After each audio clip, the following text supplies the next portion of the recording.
Assalamualaikum warahmatullahi wabarakatuh. Selamat malam semuanya. Masih di channel Pengantar Tidurmu, channel yang selalu menemani teman-teman semuanya di setiap malamnya. Pada kesempatan malam ini saya akan membawakan sebuah cerita yang dikirimkan oleh teman kami yang bernama Iksan. Oke, sebelum masuk ceritanya, saya mengingatkan dulu kepada teman-teman untuk selalu support channel ini agar channel ini bisa berkembang dan saya, Lian, bisa selalu menemani teman-teman semuanya di setiap malamnya. Cerita ini dikirimkan oleh teman kami yang bernama Iksan. Iksan ini tinggal di sebuah daerah yang ada di Jawa Timur, tepatnya di kota Lumajang. Cerita ini terjadi di sekitar tahun 2005.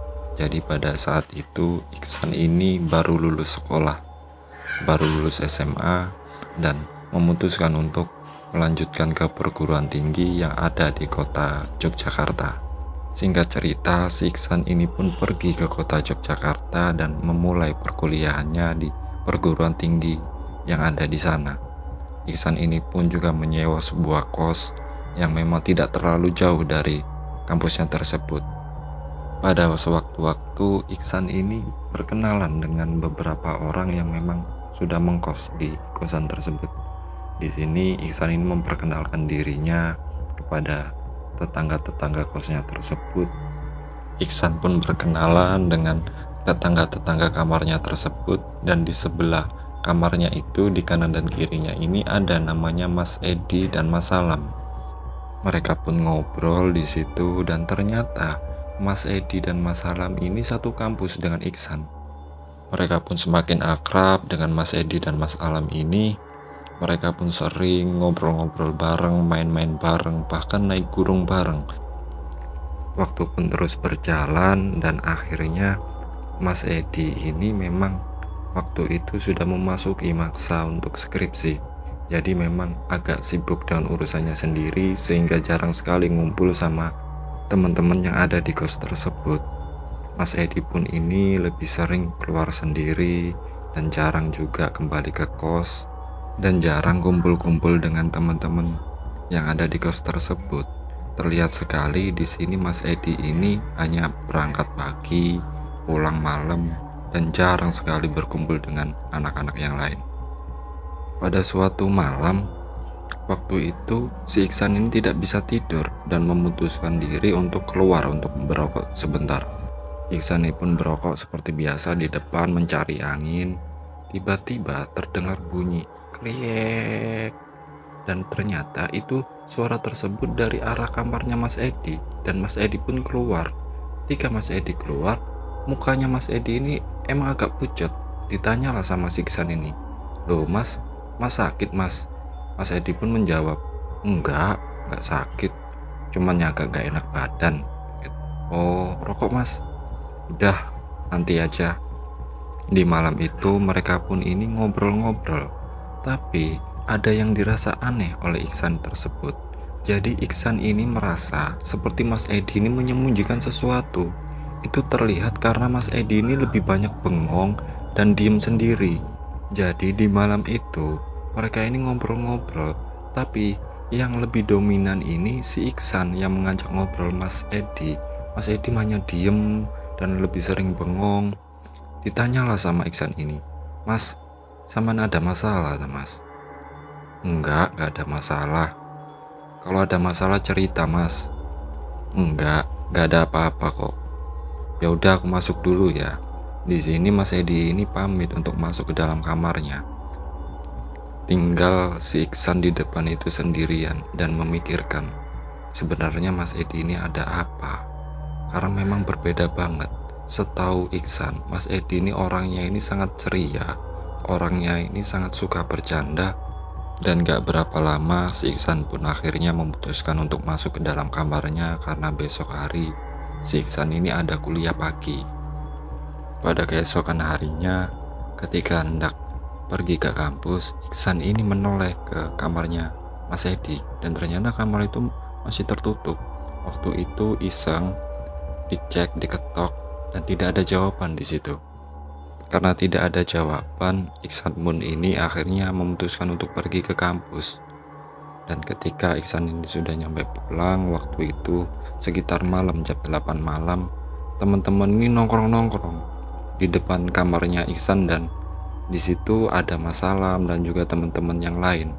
Iksan ini pun masuk untuk ganti baju dan mandi sebentar dan lanjut untuk ikut nongkrong bareng teman-teman yang ada di kos tersebut. Di sini Mas Salam ini tanya, "San, kamu tahu nggak si Edi itu kenapa?" "Loh, nggak tahu Mas, kenapa emangnya?" "Nggak pernah kelihatan, aku hampir nggak pernah lihat si Edi. Dia nggak apa-apa ta? Kemarin malam sih ketemu aku Mas, ngobrol di depan situ, tapi memang Mas Edi ini terlihat capek." "Oh iya ya, mungkin dia lagi sibuk ngurusin skripsinya."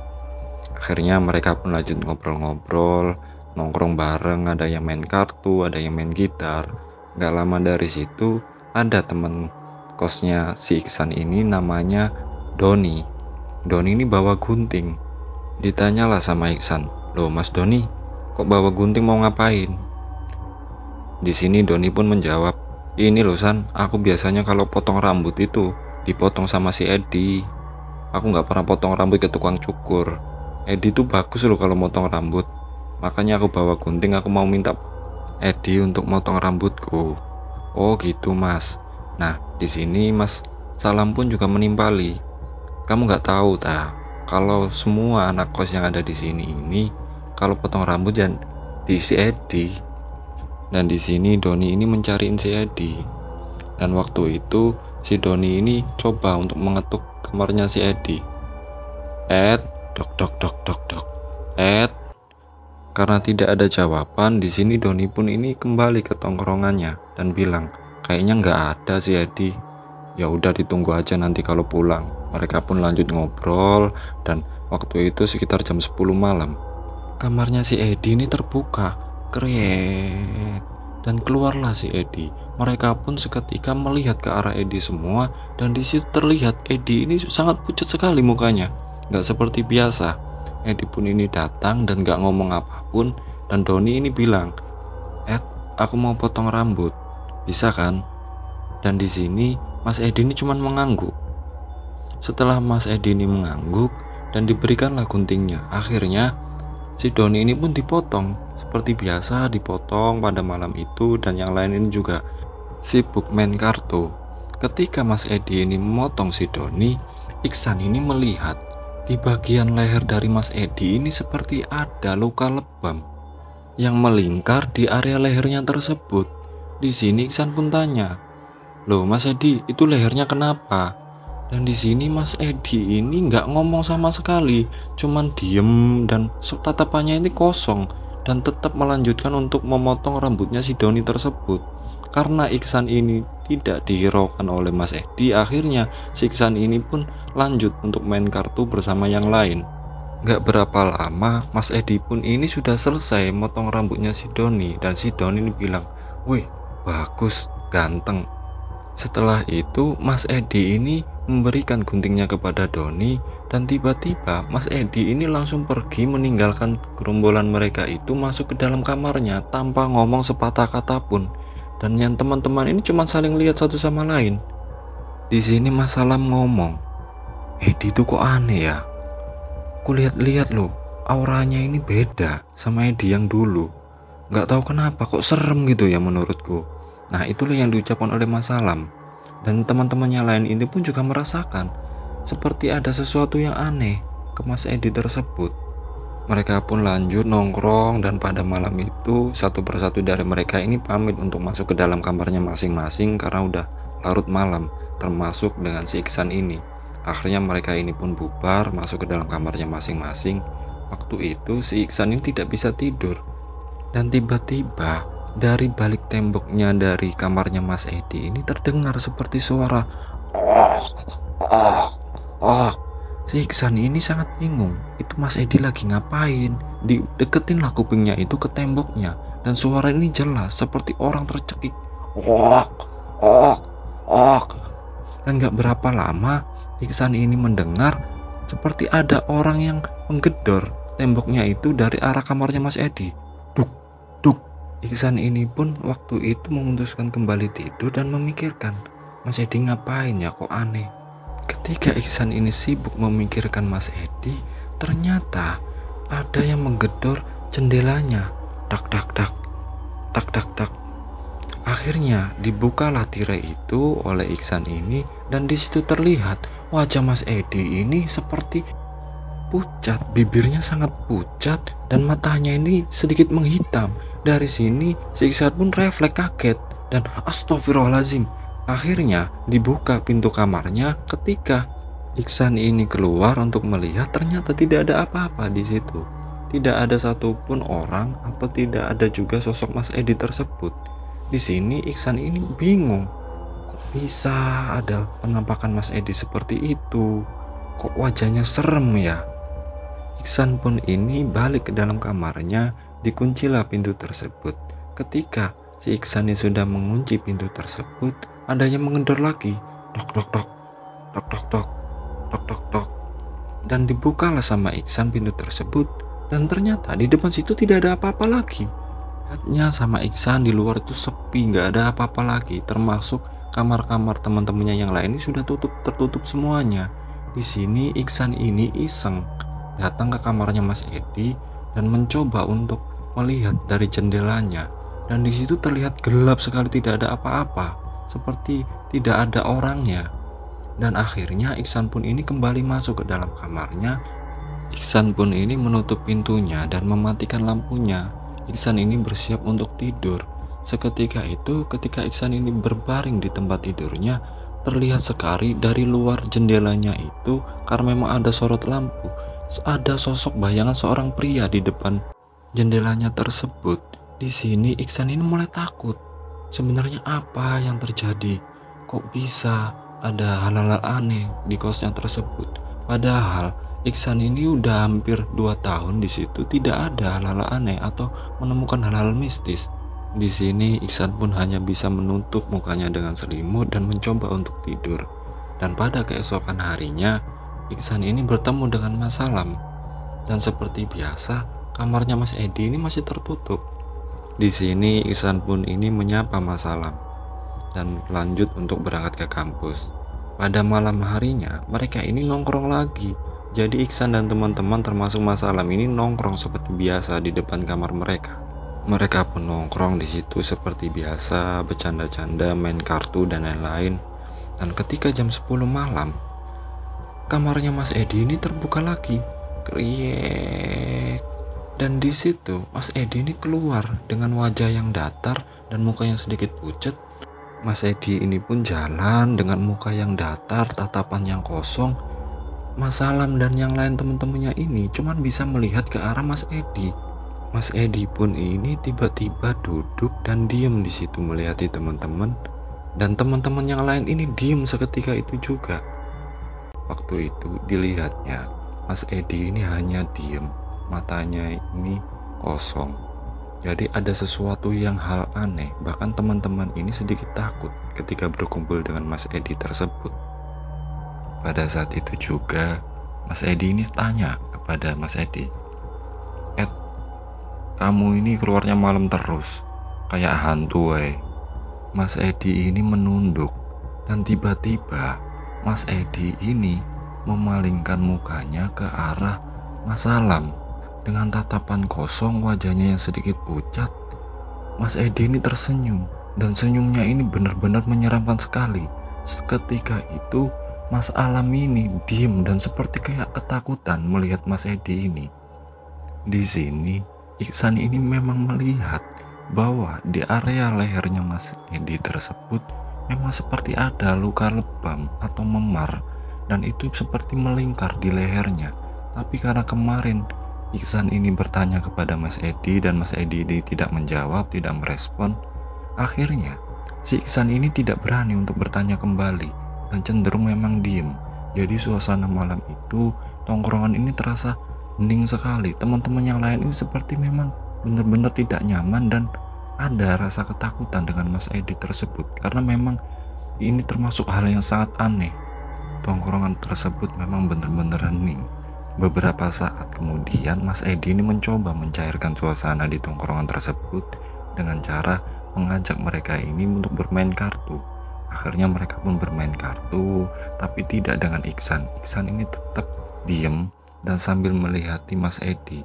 Mas Edi ini hanya menunduk terus dan gak ngomong apapun, gak ngomong sepatah kata pun.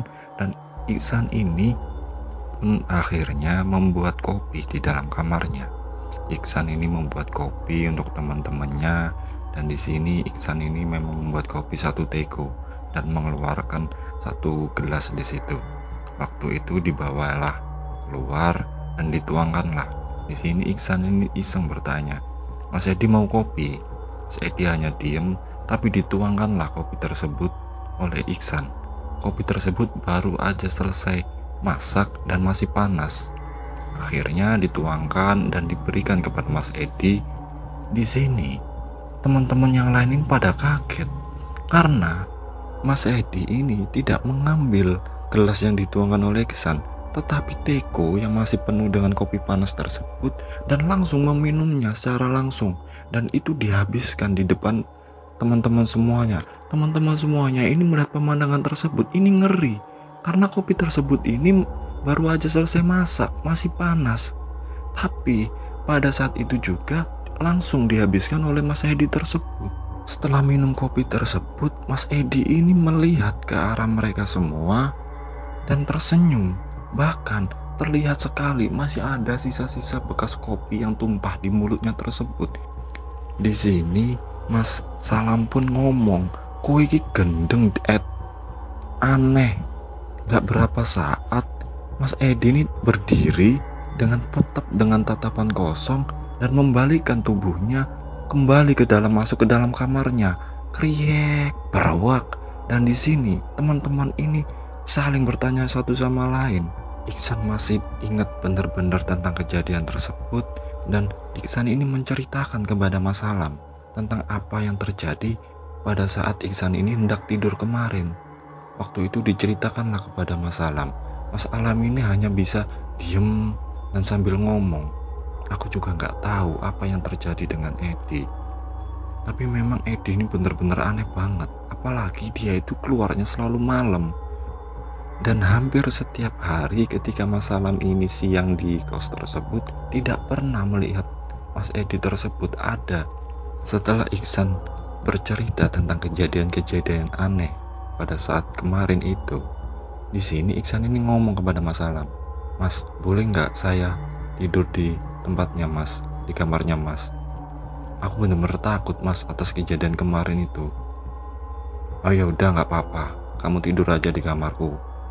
Mereka pun lanjut ngobrol-ngobrol, main kartu dan lain-lain, dan nyampe larut malam mereka ini balik ke kamarnya masing-masing, dan Iksan ini ikut dengan Mas Salam untuk menginap di kamarnya tersebut. Akhirnya Mas Salam dan Iksan ini masuk ke dalam kamar kosnya. Pada saat mereka tidur, si Iksan ini mendengar ledak, dan suara itu seperti ada dari dalam kamarnya Iksan tersebut, karena memang kamar Iksan dan kamar Mas Salam ini bersebelahan. Di sini dibangunkanlah Mas Salam. Mas, "Oh, ada apa?" "Mas, ada orang Mas di dalam kamarku Mas." Didengarlah suara tersebut oleh Mas Salam, dan memang terdengar sekali di situ ada suara orang beraktivitas di dalam kamarnya Iksan ini. Terus ditanya sama Iksan, "Loh, lah kamu kemarin kunci nggak kamar kamu?" "Loh iya Mas, ku kunci, ini kuncinya aku bawa." "Ya udah yuk kita cek aja langsung." Mas Salam dan Iksan ini pun memutuskan untuk mengecek kamarnya Iksan tersebut. Ketika mereka ini di depan kamarnya si Iksan, terdengar suara kriek brak. Mereka berdua ini bingung karena ketika di kamar Mas Salam yang mereka dengar ini suara tersebut seperti berada di kamarnya Iksan. Tapi ketika mereka cek di depan kamarnya Iksan, terdengar suara pintu tersebut dari suaranya pintu kamarnya Mas Edi. Nah, akhirnya mereka ini pun membuka kamarnya Iksan tersebut. Ketika dibuka, ternyata tidak ada apa-apa di situ. Semuanya masih dalam keadaan seperti semula, tidak ada juga hal-hal yang berantakan. Mas Salam ini pun ngomong, "Kamu tadi nggak, waktu kita di depan kamarmu tadi, itu seperti suara bunyi pintu tertutup dari kamarnya si Edi." jangan-jangan itu ulah si Edi. Dan mereka pun ini memutuskan untuk mencek kamarnya Mas Edi. Ketika mencoba membuka gagang pintunya Mas Edi, krak krak krak krak krak krak, dan diketok, Edi. Nggak ada jawaban sama sekali dari kamarnya Mas Edi tersebut. Mereka pun ini mengintip ke arah kamarnya Mas Edi. Ketika mereka mengintip ke arah kamarnya Mas Edi, terdengar bunyi suara barak. Ternyata kamarnya Iksan ini yang tadinya belum ditutup, itu tertutup sendiri. Seperti ada yang menutup dari dalam kamarnya Iksan tersebut. Mereka ini pun langsung kaget dan lari ke arah kamarnya si Iksan. Ketika mereka hendak masuk, pintu tersebut terkunci.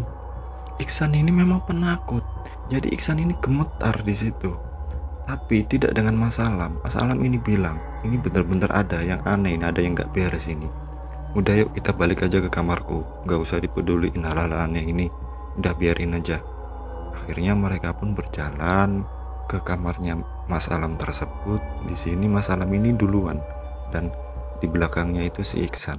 Ketika Mas Alam ini sudah masuk ke dalam kamarnya dan diikuti oleh Iksan, tiba-tiba ada yang menarik bajunya Iksan dan seketika itu pintu kamar dari Mas Alam ini tertutup sendiri, barak, dan Iksan pun tertarik jatuh dan terlihat dari arah depan kamarnya Mas Edi ini ada sosok bayangan hitam yang masuk ke dalam kamarnya Mas Edi tersebut. Itu juga seperti berbunyi krek-krek, brak. Seperti ada yang menutup pintu di situ. Iksan di sini pun teriak-teriak, "Mas, tolong Mas, tolong Mas." Mas Alam pun ini juga sedikit kaget dengan kejadian tersebut. Pintunya seperti ada yang menutup sendiri dan si Iksan tersebut jatuh. Ditariklah Iksan tersebut masuk ke dalam kamar. Akhirnya dikunci pintunya sama Mas Alam dan mereka ini pun di dalam situ mereka menenangkan diri. Mereka pun sedikit tenang karena sudah berada di dalam kamarnya Mas Alam tersebut. Tapi seketika itu terdengar bunyi tok tok tok tok tok tok. Ternyata ada suara dari luar. "Woi, ono opo kok rame?" Ternyata itu adalah suara teman mereka, tetangga kamar kosnya tersebut. Akhirnya dibukalah sama Mas Alam. Ternyata itu adalah Mas Doni. Terus Mas Doni ini bilang, "Ada apa kok rame banget, teriak-teriak malam-malam?" Dan akhirnya Mas Doni ini pun masuk ke dalam kamarnya Mas Alam. Di situ diceritakanlah oleh Iksan dan Mas Alam ini tentang kejadian-kejadian yang baru saja mereka alami. Mas Doni ini pun orangnya penakut. Karena mendengar cerita tersebut dari mereka, Mas Doni ini takut untuk tidur sendiri. Dan dia bilang, "Gara-gara kalian cerita kayak gini aku jadi takut tidur sendiri di kamarku. Aku ikut tidur di sini aja deh." Jadi pada malam itu mereka bertiga ini tidur di kamarnya Mas Alam tersebut. Tentu saja Mas Alam ini tidak keberatan karena memang Mas Alam ini juga sedikit takut karena kejadian-kejadian barusan. Di sini mereka bertiga pun melanjutkan untuk tidur di kamarnya Mas Alam tersebut dan mematikan lampunya. Mereka pun mematikan lampunya dan berusaha untuk tidur. Gak berapa lama lampunya ini menyala sendiri. Jadi lampu kamarnya Mas Alam tersebut menyala sendiri dan mereka berdua ini bangun. Siapa yang nyalain lampunya? Gak tahu, gak ada kok, nyala-nyala sendiri. Dan disitu terlihat tombol lampu yang ada di dinding itu bergerak sendiri, cetek cetek cetek cetek, diikuti dengan lampu yang hidup mati hidup mati. Mereka ini pun takut dan berusaha untuk keluar kamar.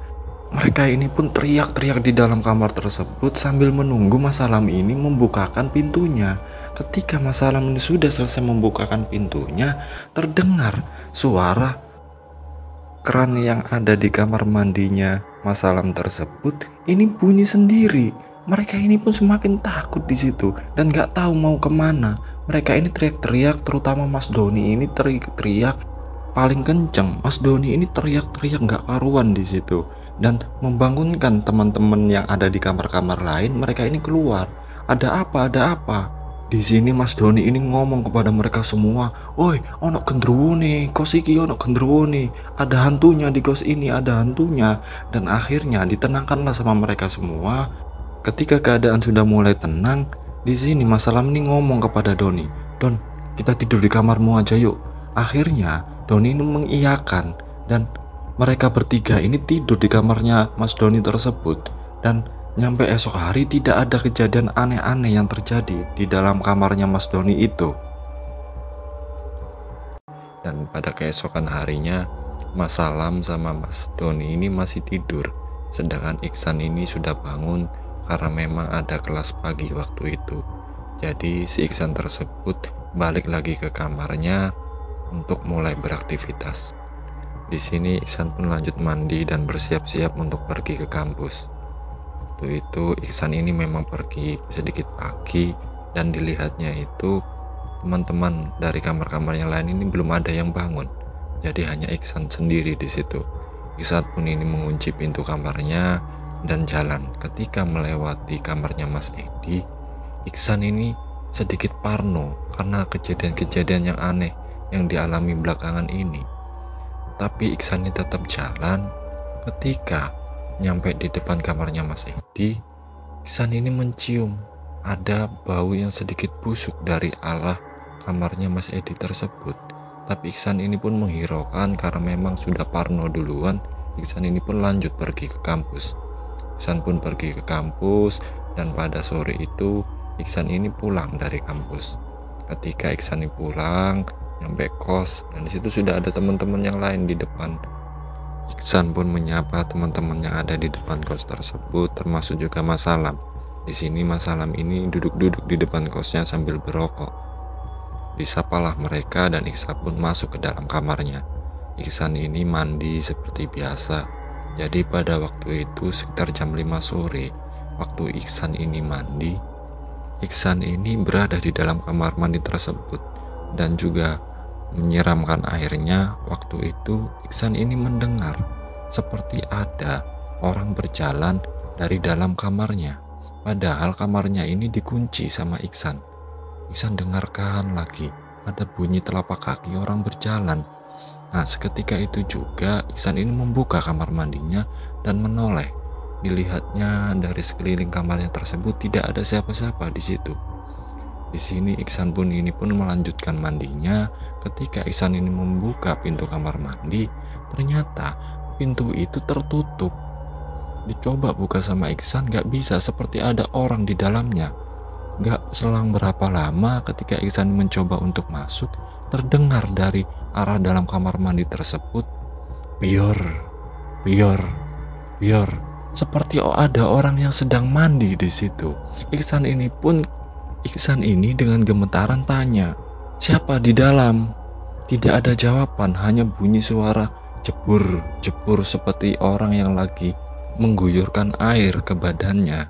Dan selang berapa lama, Iksan ini masih di depan kamar mandi tersebut karena penasaran. Dicoba dipaksa sama Iksan, ternyata dari dalam itu terdengar suara, "Sebentar." Iksan ini pun tanya, "Loh, Mas Edi dah ini?" Nggak ada jawaban lagi. Tapi seketika itu Iksan ini keluar. Ketika Iksan ini membuka kamarnya, di depan situ sudah ada Mas Salam di samping kamarnya. Mas Salam ini masih berokok di depan kamarnya tersebut. Dipanggil sama Iksan, Mas, ada Mas Edi di dalam kamar mandi." Nah, sontak Mas Salam ini pun, "Loh, iya Mas, tadi itu pintu kamarnya aku kunci waktu aku mandi. Tahu-tahu ada di dalam kamar mandi." Ya, kita cek. Akhirnya Mas Salam ini pun mengajak Iksan ini untuk mengecek kamar mandi tersebut. Ketika Mas Salam dan Iksan ini masuk ke dalam kamarnya Iksan, di situ memang terdengar bunyi suara orang mandi, jegur, bior, jegur, bior. Dan ketika mereka ini mendekati pintu kamar mandi tersebut, dengan sedikit takut mereka berdua ini tanya, Edi, tidak ada jawaban di situ. Seketika itu di dalam kamar mandi ini hening. Yang tadinya terdengar bunyi suara orang mandi, ini tidak ada lagi. Dan ketika dibuka, bisa dibuka. Dan ketika dibuka pintu kamar mandinya, tidak ada siapa-siapa di situ. Hal inilah yang membuat mereka ini bingung sekaligus takut. Padahal ini masih sekitar jam 5 sore, belum malam. Karena mereka berdua memang benar-benar melihat kejanggalan kejadian tersebut, mereka ini jadi takut sendiri. Bahkan Iksan ini enggan lagi untuk berada di kamarnya tersebut dan lebih memilih untuk ikut Mas Salam di kamarnya, karena memang mereka berdua ini takut. Mas Salam juga sama sekali tidak keberatan. Singkat cerita, pada malam harinya teman-teman kos yang lain ini jadi sedikit takut untuk keluar malam, bahkan untuk keluar kamarnya. Tiba-tiba si Doni ini SMS. Waktu itu memang tahun di bawah 2020 ini mayoritas masih menggunakan SMS, tidak seperti sekarang yang menggunakan WhatsApp dan lain-lain. Jadi waktu itu Mas Doni ini SMS ke Mas Salam. Mas Doni ini mengajak Salam dan Iksan tersebut ke kamarnya untuk ya nongkrong-nongkrong di dalam kamarnya, karena memang kamar dari Mas Doni ini sedikit jauh, selisih berapa kamar dari kamarnya Iksan dan kamarnya Mas Salam tersebut. Akhirnya mereka berdua pun, Mas Salam dan Iksan ini pergi ke kamarnya Mas Doni. Di situ sudah ada teman-teman juga yang lain. Jadi mereka semua ini enggan untuk nongkrong lagi di depan kamarnya, melainkan lebih memilih nongkrong di dalam kamarnya Mas Doni tersebut. Mereka semua ini nongkrong-nongkrong di situ, bikin kopi seperti biasa. Dan ketika jam 10 malam, tiba-tiba ketika mereka ini asik main kartu, bercanda-canda dan lain-lain, tiba-tiba di depan pintunya Mas Doni itu berdiri sosok Mas Edi. Dan Mas Edi ini ngomong, "Kok nggak ajak-ajak?" Di sini mereka ini pun diem seketika itu juga, dan Mas Salam ini ngomong, "Kamu ini aneh, Ed. Keluarnya kok malam terus. Ya udah masuk sini." Tapi teman-teman yang lain ini, Iksan dan Mas Doni, terutama Mas Doni ini bener-bener takut melihat Mas Edi tersebut. Mas Edi di sini duduk dan seperti biasa hanya diem, tatapan kosong, dan lebih sering menunduk dan tidak ikut berinteraksi dengan teman-teman yang lain. Iksan ini melihat terus ke arah Mas Edi dan benar-benar menakutkan. Tapi di sini Iksan ini berusaha untuk melawan ketakutannya tersebut dengan cara bertanya ke Mas Edi sambil bercanda. Waktu itu ditanyalah oleh Iksan ini ke Mas Edi, "Mas Edi, tadi pagi itu aku lewat depan kamarnya Mas. Di situ kok tercium bau busuk ya? Barangkali ada bangkai tikus atau apa di situ. Dikeluarin dong Mas." Di sini seketika itu Mas Edi ini yang awalnya menunduk tiba-tiba mengangkat mukanya dan menolehkan mukanya tersebut ke arah Iksan dengan tatapan kosong. Iksan ini sudah sedikit takut dilihati oleh Mas Edi tersebut. Mas Edi ini tersenyum, "Itu bukan bangkai tikus, itu bangkaiku." Mas Edi ngomong seperti itu. Seketika itu juga teman-teman yang lain ini diem. Yang awalnya sedikit bercanda-canda diem, dan Mas Edi ini tersenyum sambil melihati mereka satu persatu. Teman-teman yang lain ini pun benar-benar takut di situ, dan bahkan Mas Doni ini lebih memilih untuk tidur tidak menghadap ke teman-teman yang lain termasuk Mas Edi tersebut. Di sini Mas Salam ini langsung ngomong, "Kalau ngomong itu mbok ya nggak usah aneh-aneh. Teman-teman ini loh ngerasa kamu itu aneh, Ed, gitu loh. Terus mending kamu balik ke kamarmu aja." Tapi di situ terlihat sekali kalau Mas Salam ini sepertinya takut sekali dengan Mas Edi ini, terlihat sekali. Dan gak berapa lama Mas Edi ini pun berdiri, dan berdiri membalikan mukanya. Dia ini pergi tanpa ngomong. Dan akhirnya teman-teman yang lain ini langsung menutup kamarnya tersebut. Mereka semua ini membicarakan keanehan-keanehan yang terjadi pada Mas Edi tersebut. Jadi pada malam itu nyampe larut malam yang dibahas ini Mas Edi tersebut. Sampai larut malam mereka ini pulang kembali ke dalam kamarnya satu persatu, dan akhirnya tinggal sisa mereka bertiga di sini. Di situ ada Iksan, Mas Doni dengan Mas Salam. Di sini Mas Doni ini meminta kepada mereka berdua untuk menginap lagi di kamarnya tersebut. Mas Doni ini juga takut, dan memang Mas Salam sendiri dan Iksan mereka juga takut untuk kembali ke kamarnya mereka. Akhirnya pada malam itu mereka bertiga ini tidur barengan di kamarnya Mas Doni tersebut. Dan gak berapa lama ketika mereka tidur terdengar bunyi ketokan, tororok tororok tororok. Mas Doni ini takut, udah nggak usah dibuka, nggak usah dibuka. Tapi di sini Mas Salam ini tetap membuka pintu tersebut dengan gemetaran dibuka. Dan ketika Dibuka, ternyata itu adalah temen sebelah kamarnya Mas Salam. Dia ini namanya Mas Isom. Jadi Mas Isom ini seperti ketakutan sekali. Akhirnya ditanya sama Salam, "Lo ada apa, Som? Ada apa?"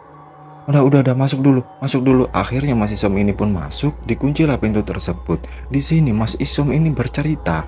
Jadi pada malam itu ketika mereka ini habis nongkrong dan pulang kembali ke kamarnya masing-masing, di situ Mas Isom ini lagi menggosok giginya sebelum tidur. Mas Isom ini menggosokkan giginya dan lampunya ini belum dimatikan. Ketika Mas Isom ini sudah selesai menggosok gigi, beliau ini bersiap-siap untuk tidur. Mas Isom pun ini mematikan lampunya dan beliau ini tidur. Pada saat beliau ini tidur, Mas Isom ini mendengar ada orang yang naik ke atas ranjangnya. Itu seperti bunyi kerak, seperti ada beban atau ada orang lain di ranjangnya tersebut. Seketika itu Mas Isom ini melihat di sampingnya itu ada sosok lelaki, tapi karena gelap Mas Isom ini nggak bisa melihat itu siapa. Akhirnya Mas Isom ini dengan sedikit takut dinyalakan lampu tersebut. Ketika dinyalakan, tidak ada siapa-siapa di situ. Mas Isom ini sudah gemetar dengan apa yang terjadi barusan. Akhirnya ditenangkanlah dulu. Ketika sudah tenang, Mas Isom ini mematikan lampunya lagi. Ketika dia matikan lampunya tersebut, memang terlihat ada sosok lelaki yang berbaring di ranjangnya tersebut. Mas Isom ini ketakutan di situ. Dinyalakan kembali lampunya tersebut, tidak ada apa-apa lagi. Tapi karena Mas Isom ini sudah takut, akhirnya membuka pintu kamarnya, berusaha untuk kembali ke kamarnya Mas Doni. Barangkali di kamarnya Mas Doni ini masih ada anak-anak yang masih belum tidur.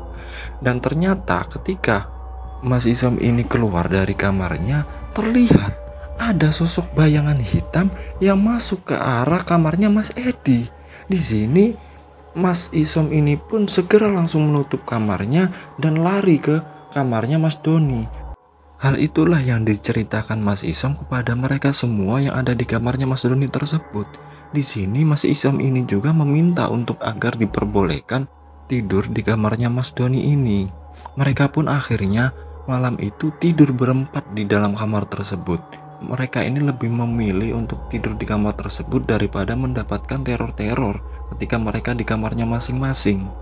Akhirnya mereka berempat pun ada di dalam kamar tersebut, di kamarnya Mas Doni ini. Mas Isom pun cerita tentang apa yang dialaminya pada malam itu. Karena mendengar cerita dari Mas Isom tersebut, Mas Salam, Mas Doni, dan Iksan ini tidak bisa tidur dan cenderung untuk ngobrol satu sama lain tentang sebenarnya apa yang terjadi di kosnya ini dan apa juga yang terjadi kepada Mas Edi tersebut. Gak selang berapa lama ketika mereka ini masih asik ngobrol karena gak bisa tidur, terdengar bunyi ketokan. Tok, tok, tok. Seketika itu mereka ini langsung diem melihat satu sama lain. Di sini Mas Salam bilang, "Siapa itu?" "Gak tahu, coba tanya." "Siapa di luar?" Akhirnya ditanya seperti itu oleh Mas Salam dan tidak ada jawaban. Tok, tok, tok. "Iya, siapa?"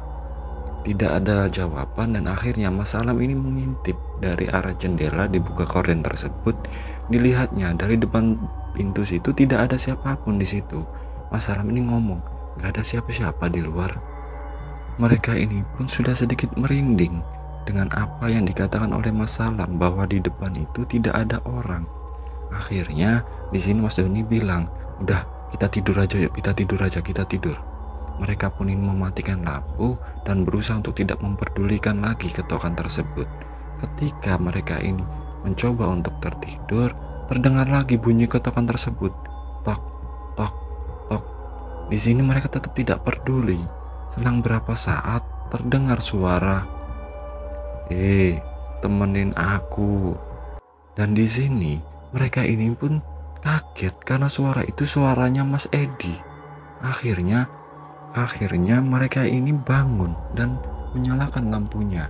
Di situ Mas Salam ini bilang, "Udah, kita nggak bisa seperti ini. Seperti ada sesuatu yang aneh ini. Mending kita lihat aja yuk langsung ke kamarnya si Edi." Akhirnya dibuka pintu tersebut, tidak ada siapa-siapa di situ. Di sini Mas Salam ini mengajak kepada ketiga temannya itu untuk melihat ke kamarnya Mas Edi. Di sini Mas Doni dan Iksan ini nggak mau karena bener-bener takut. Udah Mas, nggak usah Mas, mending besok pagi aja. Enggak, kita harus lihat, kita harus cek.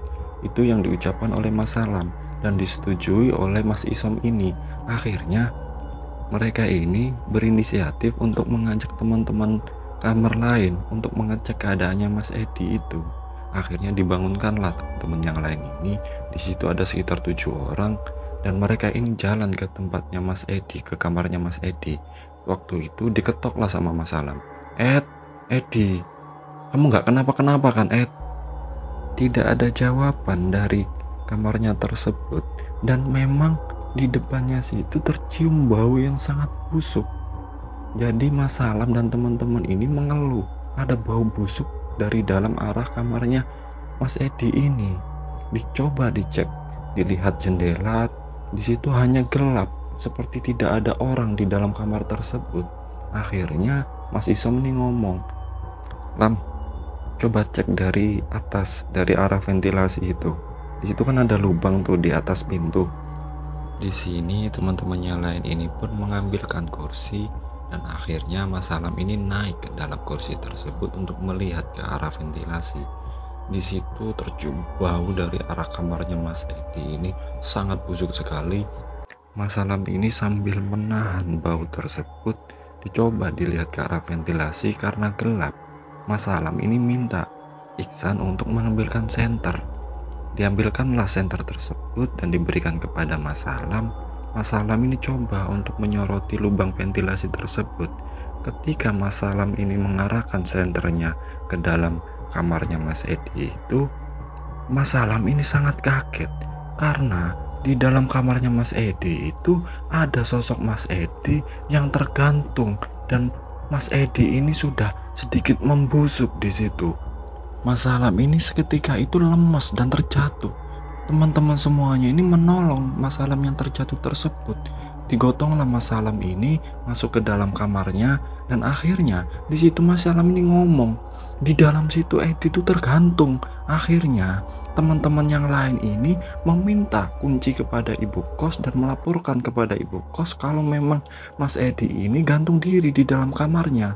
Jadi pada malam itu juga ibu kos dan teman-teman yang lain ini, mereka ini membuka pintu tersebut. Ketika pintu tersebut dibuka, tercium bau yang sangat busuk dari dalam kamarnya Mas Edi ini dan di situ terlihat gelap. Disenterilah oleh mereka, ternyata di atas itu sudah ada Mas Edi yang tergantung dengan lidahnya ini keluar dan matanya melotot dan jasad dari Mas Edi ini sudah membusuk. Akhirnya mereka semua teriak-teriak ketakutan dan terutama dengan ibu kos, mereka ini pun keluar, tidak berani mengevakuasi jenazah tersebut. Mereka ini lebih memilih untuk menelpon ke pihak kepolisian dan teman-teman ini benar-benar sangat shock atas kejadian tersebut. Apalagi beberapa malam kemarin Mas Edi ini sempat nongkrong sama mereka biarpun dalam keadaan aneh. Tapi kalau dilihat dari jasadnya yang ditemukan mereka ini, jasad tersebut ini seperti sudah meninggal beberapa hari yang lalu karena memang sudah membusuk dan baunya ini tercium sangat busuk sekali. Malam itu pun suasana di kos itu sangat ramai karena ada warga sekitar dan pihak kepolisian ini yang datang mengevakuasi. Di situ banyak sekali orang yang melihat kejadian tersebut, termasuk teman-temannya ini. Teman-temannya ini masih belum bisa percaya atas kejadian tersebut. Polisi pun datang, dievakuasilah mayat tersebut dan teman-teman kos ini juga dimintai keterangan atas kejadian tersebut. Pada keesokan harinya ternyata Mas Edi ini ditemukan memang gantung diri. Jadi tidak ada bekas penganiayaan atau pembunuhan di situ. Jadi murni Mas Edi ini mengakhiri hidupnya dengan cara gantung diri. Di situ teman-teman ini merasa terpukul sekali. Mereka nggak menyangka Mas Edi yang sosok yang seperti itu bisa mengakhiri hidupnya dengan cara yang sangat tragis. Singkat cerita, sejak kejadian ditemukannya mayat Mas Edi di kamarnya tersebut, kamar itu ditutup ibu kos dan masih ada pembatas garis polisi. di kamarnya Mas Edi tersebut. Waktu itu ketika sore hari, 1 hari setelah habis kejadian ditemukan mayat tersebut, si Iksan ini sudah tidak berani lagi masuk ke dalam kamarnya, apalagi kamarnya ini bersebelahan langsung dengan kamarnya Mas Edi. Sore itu Iksan ini hendak mandi di kamarnya, tapi karena sudah pernah mendapat kejadian-kejadian aneh malam-malam kemarin, sore kemarin, Iksan ini pun enggan lagi untuk mandi dalam kamarnya. Iksan ini mengambil peralatan mandinya dan lebih memilih mandi di kamarnya Mas Salam. Waktu itu Mas Salam ini ada di depan kamarnya, dan di depan situ juga banyak penghuni-penghuni kos yang lain ini lagi beraktivitas. Iksan ini pun masuk ke dalam kamarnya Mas Salam untuk mandi. Ketika Iksan ini masuk ke dalam kamar mandi, di situ terdengar bunyi suara dari kamarnya Iksan itu seperti ada orang mandi lagi, dan suara itu sangat jelas. Akhirnya Iksan ini karena memang belum melepas pakaiannya, mencoba untuk keluar kamar mandi dan bilang kepada Mas Salam, Mas, di kamarku itu ada yang mandi, Mas, di dalam kamarku. Di sini Mas Salam ini pun bilang kepada teman-teman yang lain dan melambaikan tangannya untuk datang. Ketika teman-temannya yang lain ini datang, dia bilang, coba dengar. Akhirnya mereka ini pun bareng-bareng mendengar dari depan pintunya kamarnya Iksan itu, di dalam itu seperti ada yang mandi. Dan di sini masih sore hari. Teman-teman kos yang ada di situ juga mendengar hal tersebut. Oh iya ya, ada ya. Siapa? Iksannya di sini. Kita masuk, yuk masuk. Akhirnya karena mereka itu waktu itu sore hari, mereka ini nggak takut. Dibukalah sama Iksan, mereka bersama-sama ini masuk. Ketika masuk ke dalam kamar tersebut, masih ada suara itu, seperti orang mandi dari dalam kamarnya Iksan itu. Dan ketika dibuka, tidak ada siapa-siapa di situ. Mereka ini pun sangat bingung, dan seketika itu pintu kamarnya Iksan ini tertutup dengan sendirinya. Barak, mereka semua ini kaget, teriak-teriak di dalam situ. Dibukalah pintunya, mereka ini keluar ketakutan pada sore itu. Akhirnya mereka semua ini pun benar-benar percaya kalau memang ada sosok yang meneror mereka, terutama di kamarnya Iksan.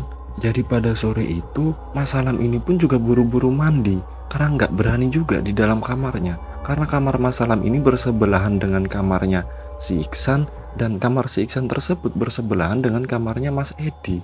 Jadi Mas Salam ini mandi sore itu juga.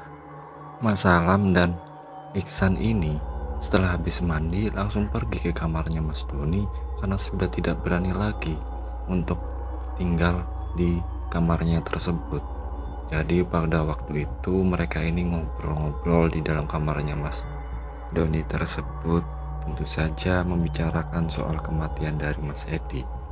Nah, di sini Mas Doni ini ngomong, katanya Edi ini meninggal beberapa hari yang lalu sudah. Berarti waktu itu yang motong aku ini siapa? Kalian sendiri lihat kan? Waktu itu aku ini dipotong sama si Edi. Masa iya aku dipotong dengan hantu? Di sini mereka pun ini juga bingung karena memang mereka sendiri juga melihat beberapa hari yang lalu, bahkan malam-malam berikutnya ini Mas Edi itu sebelum ditemukan meninggal gantung diri, mereka ini tiap malam itu nongkrong-nongkrong bareng di situ. Memang ada beberapa keanehan. Mereka pun lanjut ngobrol-ngobrol dan juga masak-masak di kamarnya Mas Doni itu karena mereka ini udah tidak berani lagi kembali ke kamarnya masing-masing. Nah, gak berapa saat ketika habis maghrib, Mas Isom ini juga datang ke kamarnya Mas Doni. Woi, jangan tinggalin aku dong. Aku di sini takut, tahu nggak sih kalian semua di sini semua. Ya udah gabung sini. Akhirnya Mas Isom pun ini bergabung di dalam kamarnya Mas Doni tersebut. Mereka ini tidak ada yang berani keluar, termasuk dengan kamar-kamar yang lain ini teman-teman ini nggak ada yang keluar sama sekali. Suasana kos yang dulu rasanya ini ramai, tiap malam ada yang main, nongkrong, ngobrol-ngobrol, ini mendadak sepi, hening karena kejadian yang terjadi oleh Mas Edi tersebut. Teman-teman semua ini masih takut dan masih trauma akan kejadian-kejadian aneh yang sebelumnya mereka alami. Pada waktu itu ketika jam 9 malam, ketika mereka ini ada di dalam kamarnya Mas Doni, mereka ini seperti mendengar suara langkah kaki dari arah depan kamarnya Mas Doni tersebut, seperti orang berjalan mondar-mandir, tapi Anehnya, di sini suaranya ini seperti orang yang meloncat. Luk, luk, luk. Balik lagi, seperti itu terus.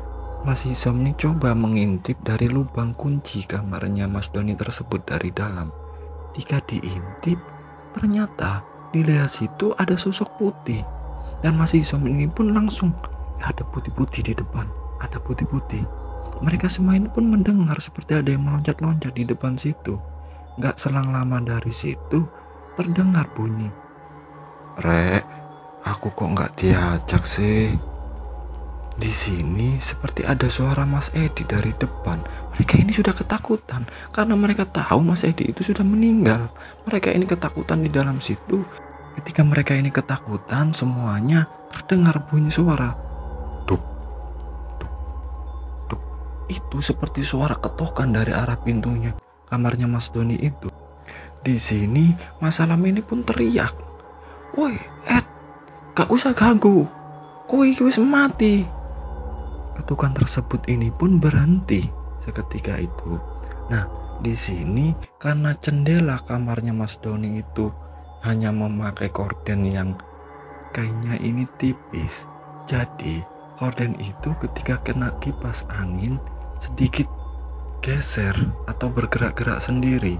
Terlihat dari arah jendela itu ada kepala pocong menganggukkan kepalanya ke samping.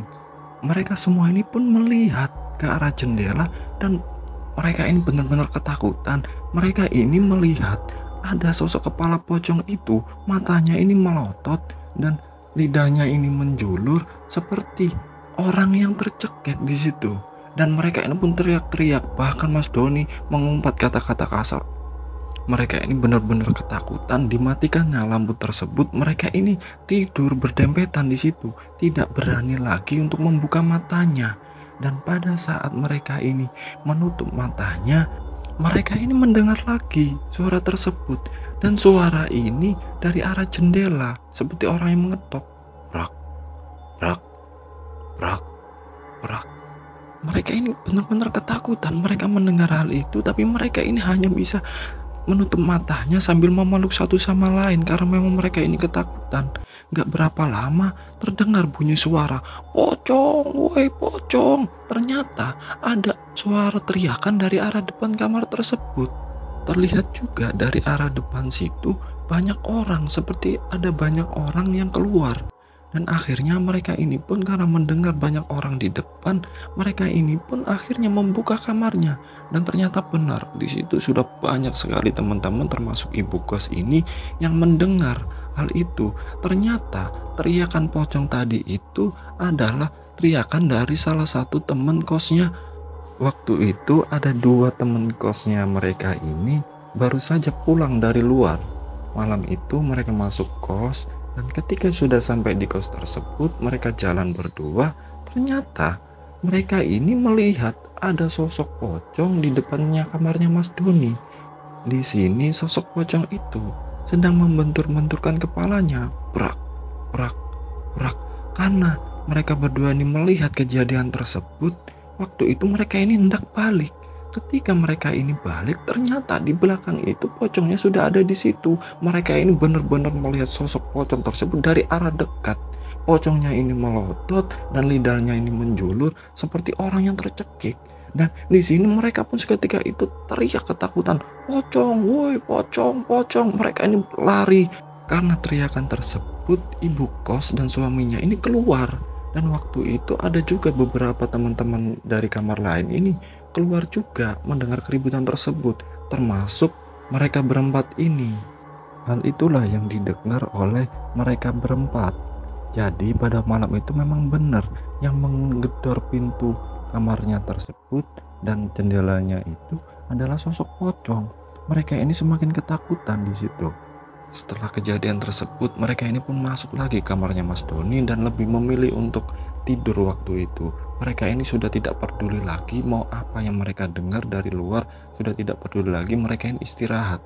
Dan pada keesokan harinya, Mas Salam ini sudah tidak kuat dengan teror-teror yang terjadi di kosnya tersebut. Apalagi teror tersebut ini terjadi karena teman mereka sendiri.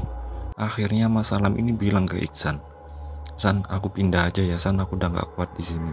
Iksan mendengar hal itu, Iksan pun ini juga berniat untuk pindah dan bilang kepada Mas Salam, "Iya Mas, aku juga pengen pindah, cuman aku nggak punya uang Mas." Akhirnya Mas Salam ini bilang, "Ya udah kita cari kos aja lah yang lain, nanti kita patungan." Pada hari itu juga mereka ini cari kos dan akhirnya dapat. Mereka berdua ini pun memutuskan untuk pindah hari itu juga. Mengetahui mereka berdua ini pindah, Mas Doni ini bilang, "Loh, kalian pindah kok nggak ngomong? Aku juga takut di sini." Akhirnya Mas Doni ini pun sementara waktu ikut dengan mereka berdua. Nggak tahu dengan Mas Isom kalau Mas Isom ini masih tetap di kos tersebut. Di sini Iksan dan Mas Salam ini pun pamit kepada teman-teman semuanya dan juga ibu kos tersebut. Akhirnya mereka berdua ini pun menempati kos barunya. Semasa mereka ini di kos barunya tidak ada hal-hal aneh yang terjadi. Cuman memang kadang Mas Salam dan Iksan ini sering sekali mimpi bertemu dengan sosok Mas Edi tersebut. Dan ketika mereka ini mimpi Mas Edi selalu dengan wujud yang menyeramkan. Seolah-olah Mas Edi ini seperti memberikan pesan kepada Mas Salam. Beberapa hari mereka tinggal di kos barunya tersebut, dan di sini Mas Doni setiap malam selalu menginap di tempatnya Mas Salam yang baru ini. Nah, pada waktu itu malam itu ternyata datang Mas Isom. Mas Isom ini waktu itu datang ke kosnya Mas Salam, dan di situ Mas Isom ini bercerita bahwa teman-teman yang lain yang ada di kosnya tersebut setiap malam ini selalu diketok oleh pocong. Dan bukan hanya hal itu, ibu kos sendiri yang rumahnya berada di depan kosnya tersebut. Jadi pada suatu malam ibu kos ini sedang memasak pada malam itu. Sekitar jam 8 malam ibu kos ini masak untuk suaminya yang baru saja pulang kerja. Di sini suaminya ini pun masuk ke dalam kamar mandi.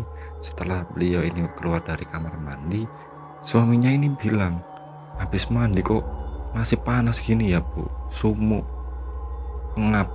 Akhirnya sama suaminya ibu kos ini dibuka pintu sebelah dapurnya, dan tiba-tiba suaminya ini teriak, "Astagfirullahaladzim, astagfirullahaladzim."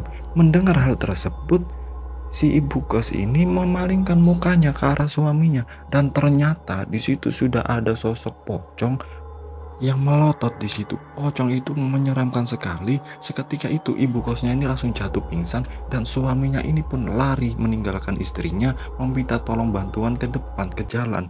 Dan akhirnya ada beberapa orang di situ yang membantu suaminya ibu kos ini masuk ke dalam rumah. Ketika mereka ini sudah sampai, sudah tidak ada sosok tersebut, tapi ibu kos ini masih terjatuh pingsan. Hal itulah yang diceritakan oleh Mas Isom ini. Jadi semenjak kejadian-kejadian menyeramkan yang ada di kos tersebut, para penghuninya ini semakin tidak betah untuk berada di kos tersebut. Dan bahkan banyak juga teman-teman ini yang berpindah kos. Akhirnya sekian waktu terus berjalan, mereka semua ini sudah tidak menempati lagi kos tersebut, termasuk Mas Doni dan juga Mas Isom. Waktu pun terus berjalan, San ini nggak tahu tentang keadaan dari kos tersebut karena sudah tidak pernah lagi mengunjungi kos tersebut dan tidak lagi berhubungan dengan teman-teman yang lain. Inilah yang diceritakan oleh Iksan ini kepada kami, dan semoga teman-teman semuanya ini bisa mengambil hikmah dari cerita yang dikirimkan oleh teman kami yang bernama Iksan ini. Kurang lebihnya saya mohon maaf. Assalamualaikum warahmatullahi wabarakatuh.